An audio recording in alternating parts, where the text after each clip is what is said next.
This is such a tall wall. Do you think they dug out in front of it, or was this a natural No, formation? they elevated it. So they built this They up. built it up. This whole area, The like whole built thing. up like 80 feet. The whole thing. No, like 80 meters. Jesus. 80 meters. And you see the black bands right here? Mm-hmm. Still some black bands there. Yeah. So what year is this? Still pre-classic. Still late pre-classic. It's probably $300 between 200 to 200 BC, 100 BC. And then what happened, it became a private residence. And this is where she says, Henry, I don't like this thing in my house. Yes, dear. So they built a wall all the way across here and buried this. So they didn't have to look at the They old didn't have to man. look at it. That was a picture of the mother-in-law? Could have been. Became so sophisticated here, and in the rest of Mesoamerica, they were a bunch of vagabonds living in little ranch, little huts. How to explain that? Well, one of the things that we thought is that water collection mechanisms forced a centralization of government. It forced them to deal with the aspects of staying alive. You know, how do you do it? That's why we had to build cisterns. We have to build the cisterns, or we're not going to have water to do the work. Right. So they got organized. They formed a government, and that was the beginnings of government, the beginnings of complexity, the beginnings of social, political, and economic interaction. And they did it to a scale that's unprecedented in the world. What we have here, we have a series of pools. Here's a pool over here and a dual waterfall system. A little waterfall here, and this stone, I left this stone in here, but this stone's in the middle of control access, dual waterfall from pool to pool.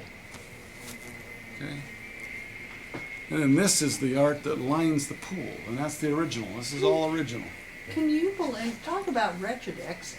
Yeah. Oh no, it's gorgeous though. It's okay if it's beautiful.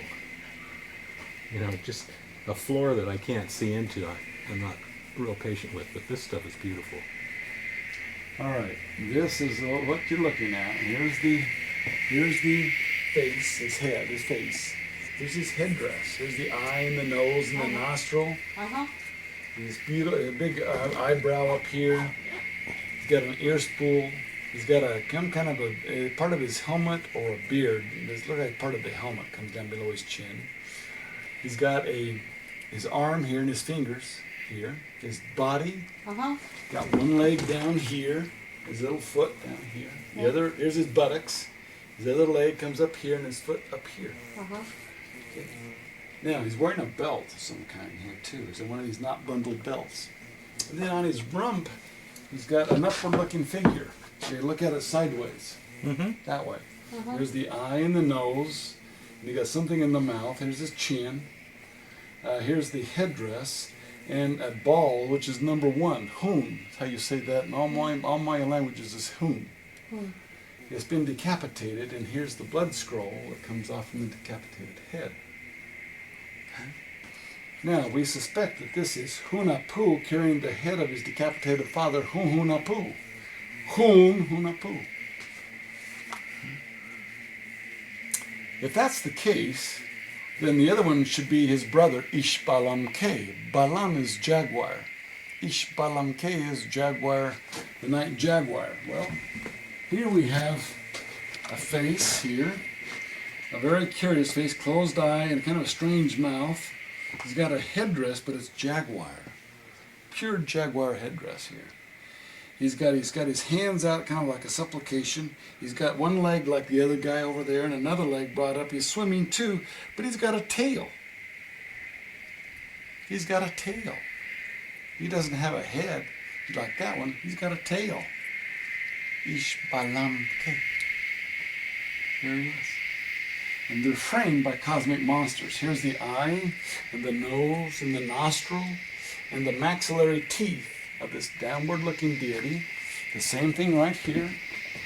the eye and the nose and the nostril and the maxillary teeth of this downward-looking deity. And big canines here and the molars here. Okay. Now, to understand this over here, let's look at the upper panel. What you're looking at here is the entire cosmology of the Maya in 2 panels. Now, there's another beautiful piece up here. To see this, you got to climb up here a little bit. Okay. That'll help you to see this. If you climb up, put your foot right in here. You put your foot right in here and climb right up on that. Put your foot right in it. Yeah, there we go. Now, when you see that, when you hold your right thing, you might be able to see that. Oh, okay. So See, it's an aquatic bird. yeah. It's a large egret or crane. It's an aquatic bird. But if you look carefully at the beak, he's feeding a fish. You're not catching the He's fish? not catching the fish, he's feeding the fish. Now, how can you tell me? Because look where the lips are on the fish. Oh, yeah. And all the subsequent scenes in the classic period 1,000 years later that show this bird catching the fish. What you have to understand about these birds, though, is they feed their young by vomiting in the mouth of their little ones. Uh-huh. He's feeding the fish. Literally feeding the fish.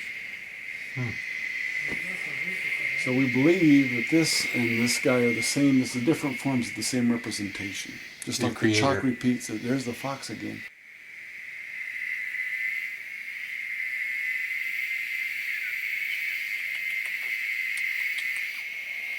So I have to carefully dig out the roots and replace it with good mortar so it's consolidated. It's one of the things we have to do urgently because I have a guy that's prepared to donate a roof. I'm going to show you in just a minute a polycarbonate roof, a $120,000 roof to put over all this, so people can get to it and see it.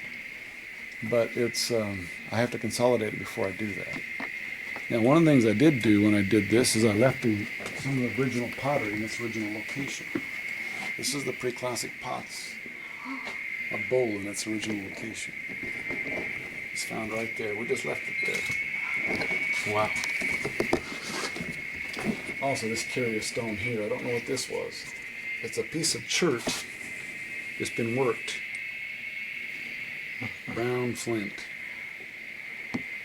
But it was right there. So we just left it right there. And there it is. It's been there all that way for all this time. I detected a little bit of art like this here underneath this cornice over here. So this last season, I put a trench down here or under these boards and discovered that the panel continues on for 4 more meters, 12 more feet of perfectly preserved color and art. With the pigment still on it. Oh, yeah. Oh, It man. was painted yesterday. Did you take photographs of it? Of course. The government asked me to cover it back up until we get the roof built. And that's what's down here? It's underneath you. So were you allowed to publish the pictures or anything? Oh, good. I will. It's going out in my book.